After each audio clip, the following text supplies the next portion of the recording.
Kabinet akan putuskan isu berkaitan pengembara luar negara.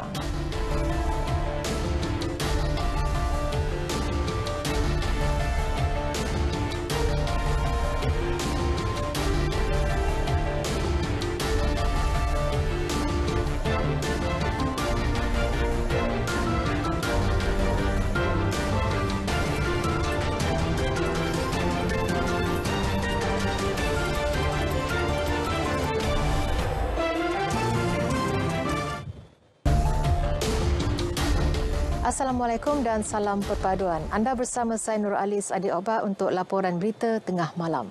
Saudara, berita tengah malam kita mulakan dengan khabar gembira ini. Malaysia mara ke peringkat separuh akhir Piala AFF 2022 selepas menundukkan Singapura 4-1 pada aksi terakhir kumpulan B di Stadium Nasional Bukit Jalil malam ini. Keputusan itu menyaksikan skuad kendalian Kim Pan Gon menjamin tiket sebagai anak juara kumpulan di belakang Vietnam.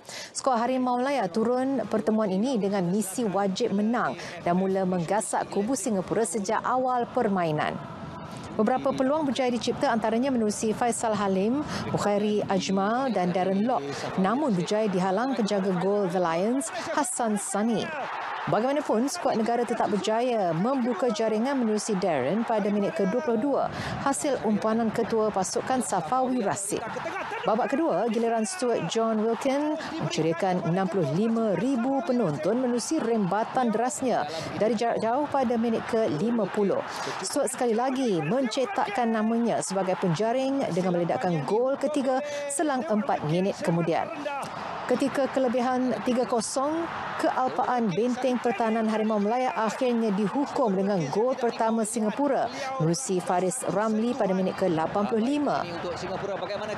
Namun jaringan itu tidak melemahkan semangat juang skuad negara yang menambah satu lagi gol menerusi Sergio Aguero di hujung babak kedua. Kejayaan itu menyaksikan Malaysia merampas tempat kedua dari The Lions dan mara ke separuh akhir.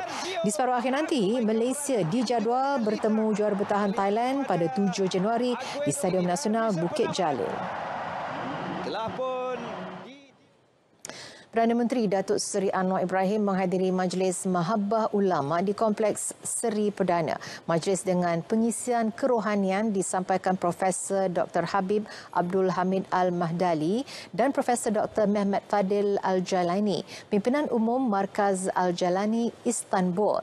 Majlis Mahabbah turut diserikan dengan bacaan Maulid Simtur Durur oleh pengerusi Muwassalah Baina Ulama Al-Habib Abdullah bin Abdul Qadir Al-Habsyi dan bacaan Hizb Al-Bahar.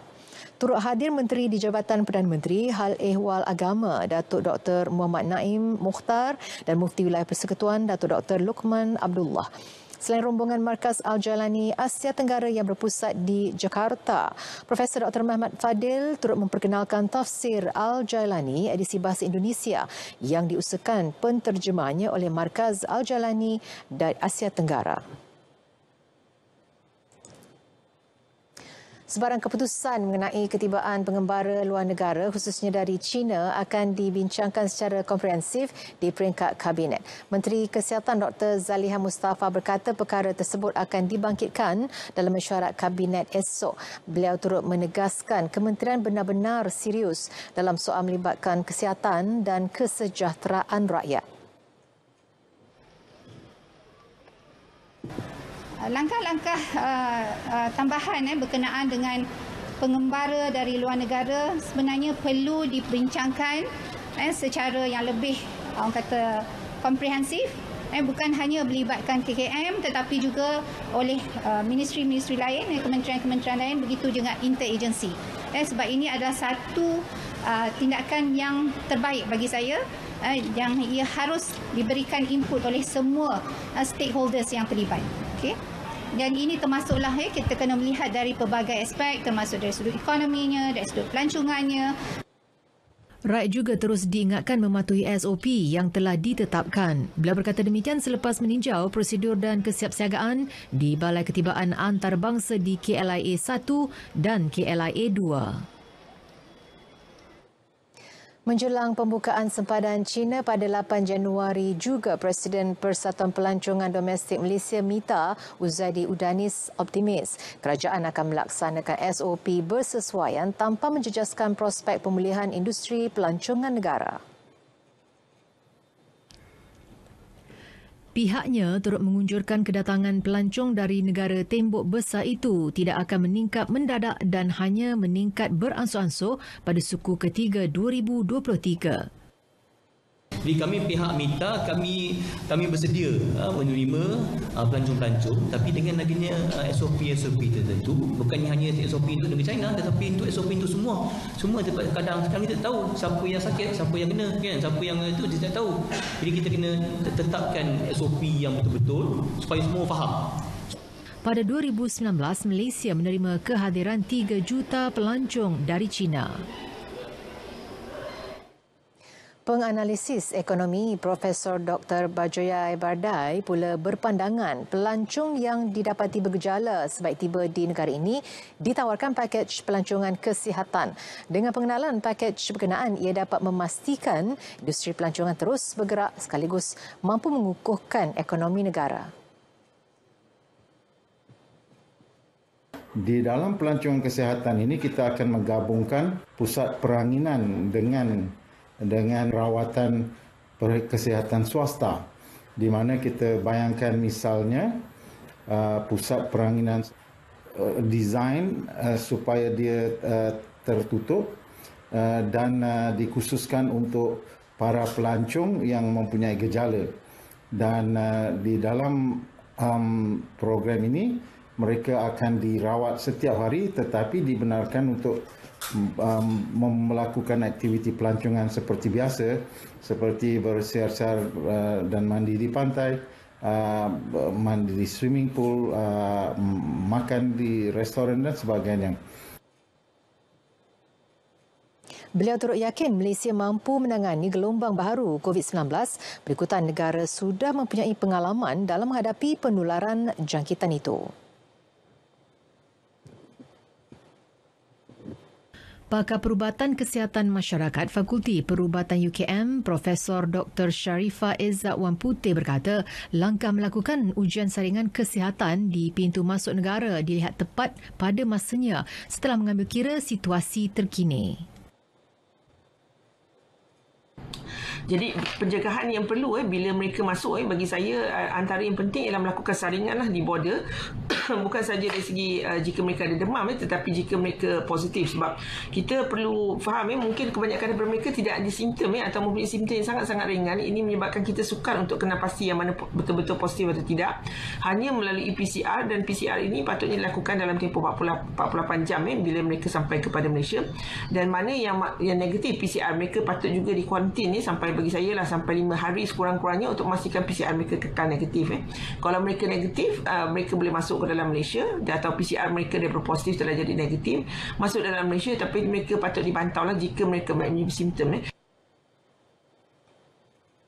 Kemunculan varian baharu COVID-19 iaitu subvarian Omicron yang dikenali BF7 meningkatkan kebimbangan komuniti dunia. Namun, seperti yang telah dimaklumkan oleh Pertubuhan Kesihatan Sedunia dan pakar kesihatan, penularan wabak hanya dapat dielakkan dengan meningkatkan imuniti badan. Kita ikuti laporan yang disediakan oleh wartawan Mohan Chinnasamy.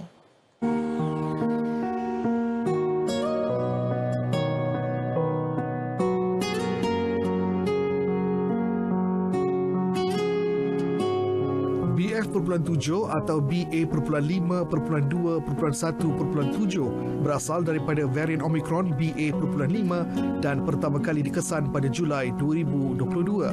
Ia termasuk subvarian BA.5.2 yang merangkumi kira-kira 80% daripada varian yang menular di China ketika ini telah dikesan di Malaysia. Kedua-dua subvarian dipercayai boleh menyebabkan jangkitan semula atau mempunyai kadar jangkitan lebih tinggi berdasarkan bilangan kes yang berlaku di China. Varian baru BF7 ini mudah berjangkit dengan R0 setinggi 18. Ini bermaksud jika seseorang yang dijangkiti varian COVID-19 katakan Delta atau Omicron BA5, mempunyai purata kebolehjangkitan lebih kurang 5 hingga 10 orang. Varian baru COVID-19 ini boleh kebolehjangkitannya lebih kurang 18 orang. Varian BF.7 disyaki antara penyebab peningkatan kes COVID di China. Subvarian ini sangat mudah menjangkiti, merupakan risiko terutamanya kepada individu yang tidak melekatkan vaksinasi, warga tua dan penyakit kronik. Di Amerika Syarikat, India, Jepun, Itali, Spanyol, Taiwan dan sebagainya mewajibkan ujian PCR pada semua pelancong dari negeri China. Justru vaksinasi dan amalan pematuhan SOP COVID-19 tetap perlu diamalkan oleh rakyat. Saranan saya pada rakyat Malaysia supaya kita perlulah mengikut SOP-SOP yang sedia ada, terutamanya memakai pelitup muka di kawasan orang ramai dan juga tempat-tempat sesak, terutamanya seperti mana yang baru-baru diberitahu semua restoran-restoran pun mula perlu menggunakan pelitup muka. Pada mereka-mereka yang belum lagi mendapatkan booster dose ataupun dos penggalak, digalakkan ambil dos penggalak sebelum terlambat. Melihat perkembangan semasa itu, pelbagai negara telah mengambil langkah awal mengekang penularannya, termasuk Malaysia melibatkan pengembara di pintu masuk utama negara. Ya, kami juga mengalu-alukan, menyambut baiklah ya tindakan-tindakan kerajaan ini, akan tetapi kadang-kala ya seperti apa yang saya kata tadi, virus ini dia tidak berbau dan tidak berwarna. Kemungkinan selepas mereka sampai ke sini ya barulah virus itu dikesan ya, ataupun COVID ini dikesan apabila mereka telah tiba di negara kita beberapa hari selepas ya. So saya mencadangkan kepada kesemua rakyat Malaysia ya, maupun dalam bidang pelancongan ataupun dalam apa jua bidang lain pun ya, perniagaan ke apa ke, supaya memakai pelitup muka lah ya, setiap masa.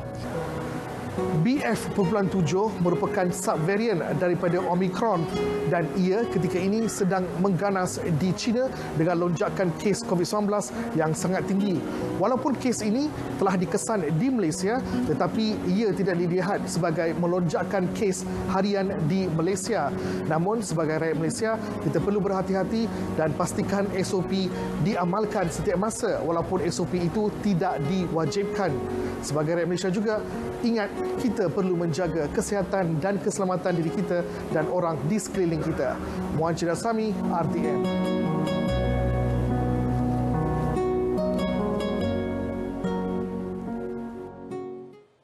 Dalam pada itu, Ketua Pengarah Kesihatan Tan Sri Dr. Nur Hisham Abdullah mengesahkan varian COVID-19 BF.7 mula dikesan di Malaysia sejak 21 Ogos tahun lalu.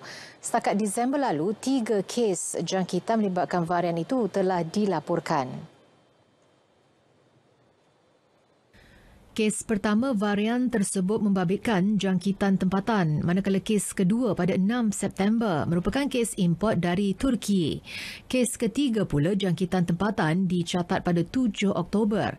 Di peringkat global, kemuncak penularan varian BF.7 berlaku pada Oktober 2022. Kebanyakan kes dikesan di Belgium, England, Denmark dan China. Pakar kesihatan pula mengakui kepentingan pengambilan dos penggalak vaksin COVID-19 bagi mengurangkan gejala teruk akibat jangkitan virus. Masyarakat terutama golongan berisiko tinggi dan warga emas perlu segera mendapatkannya. Ketika ini, penerima dos penggalak pertama baru hampir mencecah 50% dan hanya 1.9% sahaja yang mengambil dos penggalak kedua. Mereka yang berisiko tinggi ini sangat-sangat digalakkan untuk mengambil dos tambahan, terutama dos tambahan atau booster pertama dan juga dos booster kedua ya. Kerana didapati kadar liputan dos tambahan terutama yang kedua itu adalah sangat rendah di kalangan penduduk negara kita ya. Jadi terutama kepada mereka yang telah melebihi tempoh masa mungkin lebih daripada 3, 4 ataupun 6 bulan daripada tarikh imunisasi yang terakhir. Orang ramai digalakkan untuk mendapatkan dos penggalak jika risiko mereka untuk komplikasi jangkitan COVID-19 adalah tinggi dan mereka tidak dapat menunggu untuk vaksin bivalent generasi baru. Vaksin bivalent adalah lebih berkesan berbanding dengan vaksin monovalent dari generasi asal yang sedia ada. Vaksin bivalent ini akan didaftarkan dalam masa terdekat. Kementerian Kesihatan Malaysia akan mengumumkan kempen vaksin baru ini termasuk kriteria kelayakan dalam masa akan datang. Kementerian Pendidikan sedia meneliti kewajaran menambah prasekolah dan tadika kerajaan di kawasan bandar yang dikatakan tidak mampu menampung keperluan semasa. Menterinya Fadlina Siddiq mengakui terdapat keperluan untuk menambah fasiliti tersebut serta dasar berkait rapat mengenai perkara itu akan dipercepat. Tadi Datuk KSU pun dah lihat isu-isu tersebut dan sudah pun diberikan beberapa pandangan dan nasihat berkaitan dengan infrastruktur dan juga keperluan sekolah ini. Mengulas berhubung prosedur operasi standard SOP pencegahan COVID-19 di sekolah susulan penemuan 2 varian utama dari China yang telah ada di negara ini. Beliau menyatakan kementerian akan merujuk dan patuh kepada arahan terkini Kementerian Kesihatan. Dalam perkembangan lain, Fadlina berkata sekolah turut diberi kelonggaran untuk membenarkan pelajar memakai tali leher atau tidak berbuat demikian kerana kuasa tersebut adalah bawah bidang kuasa sekolah.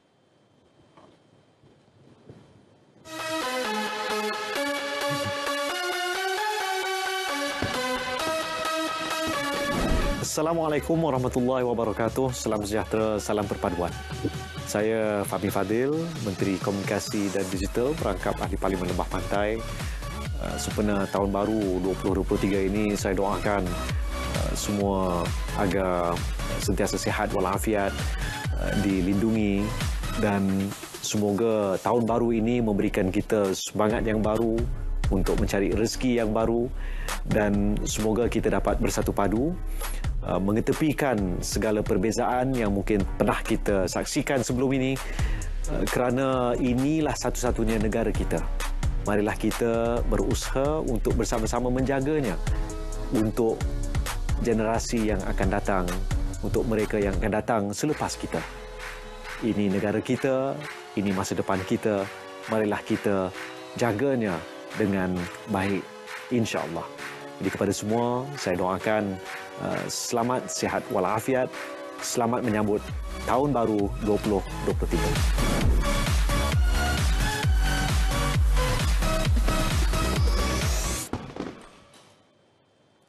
Kita teruskan dengan berita tengah malam.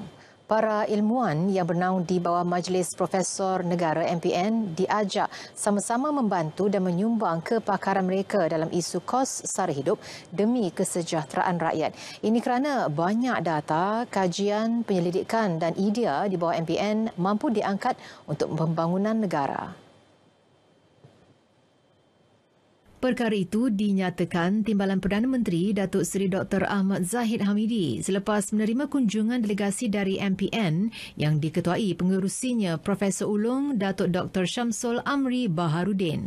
Perbincangan menjurus kepada pembangunan di bawah Kementerian Kemajuan Desa dan Wilayah KKDW melibatkan sektor pendidikan khususnya pendidikan dan latihan teknikal dan vokasional TVET.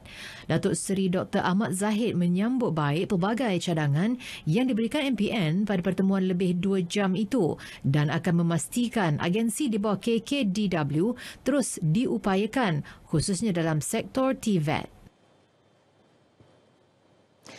Timbalan Perdana Menteri Datuk Seri Fadilah Yusof yang juga Menteri Perladangan dan Komoditi mengadakan lawatan kerja rasmi ke Majlis Getah Malaysia MRC. Beliau diberi taklimat mengenai MRC yang berperanan penting dalam pembangunan industri getah negara. Turut dikongsi inisiatif dan perancangan terkini MRC, Datuk Seri Fadila juga berkesempatan ke galeri MRC yang memaparkan maklumat berkaitan produk getah Malaysia dan pelbagai kejayaan diraih majlis itu. Hadir sama pada lautan itu Timbalan Menteri Perdagangan dan Komoditi Datuk Siti Aminah Acheng.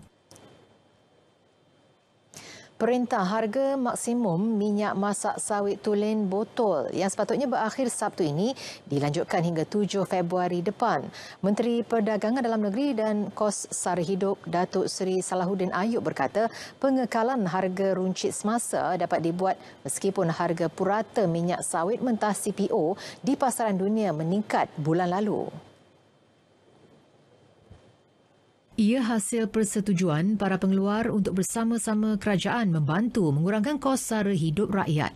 Minyak masak sawit tulen botol 1 kilogram dijual pada harga RM6.90, 2 kilogram RM13.30, 3 kilogram RM19.60 dan 5 kilogram RM30.90.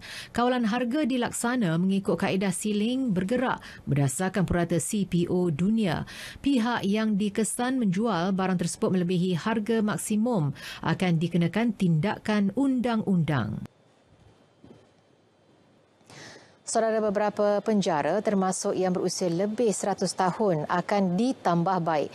Menteri Dalam Negeri Datuk Seri Saifuddin Nasution Ismail berkata langkah berkenaan bagi membina persekitaran kondusif untuk penghuni dan kaki tangan jabatan penjara.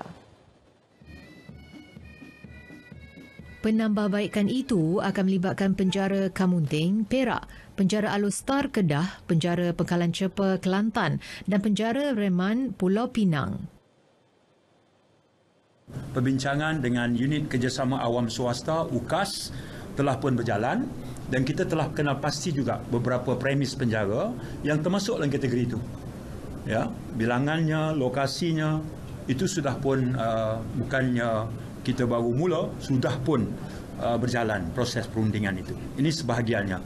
Kalau diberi pilihan, kalau ada keupayaan dana, of course kita nak tukar skrip mata. Ya, tapi kita harus realistik bab ini tentang ada keperluan, ya, ada kekangan dana, ya, tapi perancangan harus dimulakan sekarang. Beliau berkata demikian selepas mengadakan lawatan ke Jabatan Penjara Malaysia di Kajang. Susulan kebakaran kali kedua di Wisma Jekyll, unsur perbuatan bakar dan sisa bara api menjadi antara fokus utama siasatan bomba Selangor. Pengarah JBPM Selangor, Datuk Nur Azam Khamis, bagaimanapun berkata pihaknya akan memberi tumpuan kepada semua aspek dan dikaji secara mendalam agar maklumat menyeluruh dapat diperoleh. Fasa siasatan JBPM turut melibatkan unit K9 bagi mengesan bahan yang berpotensi mencetus kebakaran. Kemudian juga kita melihat kepada peralatan-peralatan elektrik yang digunakan di Wisma Jekyll dan juga bangunan. Kita juga akan memanggil saksi-saksi pada peringkat awal dan juga kita akan menganalisa video-video yang ditularkan. Kebakaran terbaru berlaku di bilik simpanan kain langsir. Buat masa ini, JBPM belum membuat kesimpulan tentang punca sebenar kebakaran dan siasatan dijangka memakan masa selama 14 hari. Pemandu lori lawan arus di kilometer 5.5 Lebuh Raya Link kedua Iskandar Puteri sehingga menyebabkan kemalangan ditahan petang tadi. Ketua Polis Daerah Iskandar Puteri ACP Rahmat Arifin berkata lelaki berusia 41 tahun yang didapati di bawah pengaruh alkohol itu ditahan pada pukul 4.40 petang tadi bagi membantu siasatan. Menurut beliau, lori yang dipandu di lorong paling kanan melawan arus dan bertembung dengan dua buah kereta yang berada di laluan tersebut. Kes disiasat mengikut Seksyen 41-1 Akta Pengangkutan Jalan 1987. Sementara itu, Komando Operasi dari Balai Bomba dan Penyelamat Iskandar Puteri, Pegawai Bomba Kanan 2 Syuhaidi Fazli Yahya memaklumkan sejurus menerima panggilan kecemasan 13 anggota digerakkan ke lokasi. Pemandu salah sebuah kereta mengalami kecederaan. Terdahulu tular sebuah video di media sosial menunjukkan sebuah lori yang dipandu melawan arus di link kedua.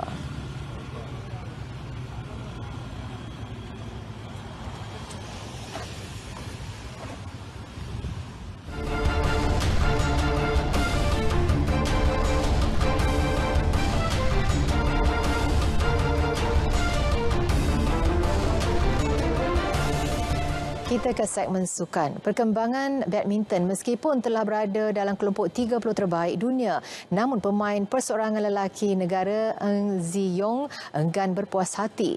Sebaliknya, dia berazam untuk meningkatkan prestasi sekaligus meletakkan sasaran berada di ranking dunia yang lebih tinggi pada tahun ini.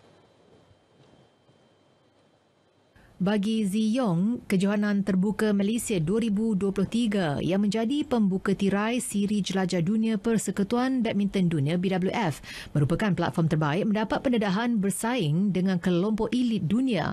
Pemain di ranking ke-27 dunia itu tidak meletak sebarang sasaran namun bertekad untuk mara lebih jauh dalam saingan yang akan berlangsung pada 10 hingga 15 Januari ini. Ia juga akan menjadi penampilan pertama Ziyong dalam kejohanan bertaraf Super 1000 dan dijadual menentang pemain Ireland Nhạc Nguyen pada perlawanan pembukaan di Axiata Arena, Bukit Jalil.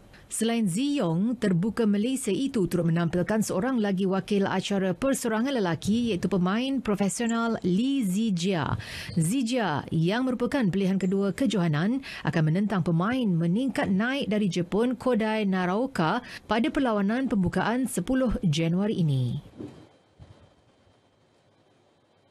Beralih ke perkembangan hoki. Skuad hoki lelaki negara kini sudah hampir bersedia sepenuhnya untuk menggalas cabaran di kejohanan Piala Dunia yang akan berlangsung di India 13 hingga 29 Januari ini.